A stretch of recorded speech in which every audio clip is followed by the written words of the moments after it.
The following morning, Sunjin looked at Minsu as she peacefully slept in his arms. He couldn't believe how much happiness she brought into his life. With her, he felt a sense of peace and calmness he had never experienced before. As she slowly opened her eyes and greeted him, he asked if she was feeling okay and if she had slept well. Minsu nodded with a smile. He pulled her closer and asked if she was craving anything, assuring her that it didn't matter what it was. He would get it for her. He even joked that if she wanted Italian pasta, he would fly her to Italy just for it. Minsu laughed and commented that he seemed more excited about the pregnancy than she was, as if he were the one expecting. Looking into her eyes, Sunjin explained that since she was his wife, her pregnancy was something they were both experiencing. He said it was his duty to ensure that both she and the baby were well taken care of, and that he would be there for every step of the journey until the baby was born. Minsu looked at him with a smile, feeling lucky to have such a loving and considerate husband. She asked when they should share the good news with their families. Sunjin responded that they would tell them soon, but for now he just wanted to enjoy the happiness privately with her. He explained that once his family found out, his mother would likely want Minsu by her side every day, and he wouldn't get to enjoy her all to himself. Minsu agreed and rested her head on his chest as he gently caressed her hair. She asked when Wobin would be discharged from the hospital and mentioned that they should organize a welcome celebration for him. Sunjin replied that he wasn't sure, and perhaps Wobin needed to stay a bit longer since he had just come out of a coma. He agreed on the idea of the celebration, but stated they would need to discuss it with Wobin's mother.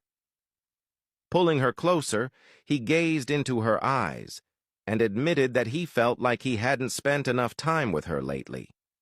He said he just wanted to stay in bed with her the whole day and enjoy her presence, if not more.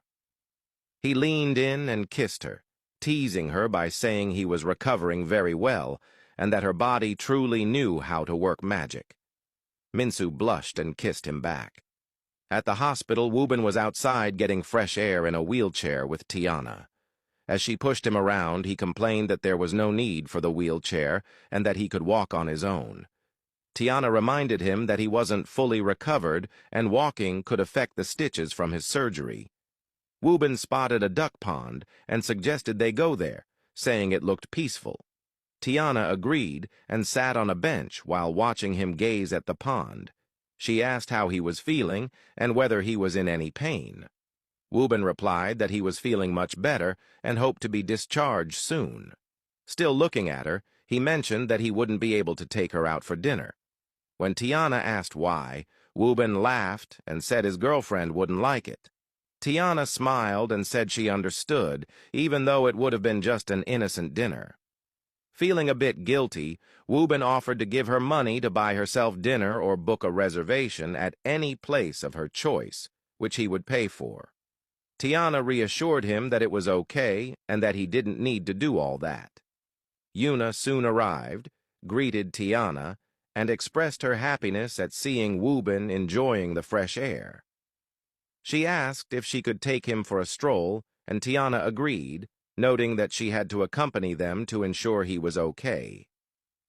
As they walked, Yunna told Wobin that once he was out of the hospital, she wanted to formally introduce him to her parents. She said she didn't want their relationship to remain hidden, and was confident that her father now liked him, especially after he helped Tech bloom and saved Minsu at the wedding. Wobin agreed and said he didn't want to miss any opportunities with her, adding that being shot and nearly dying taught him that life is too short not to go after what you truly want.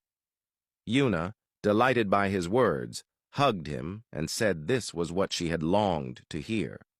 Tiana watched them from behind, admiring how lovely they looked together.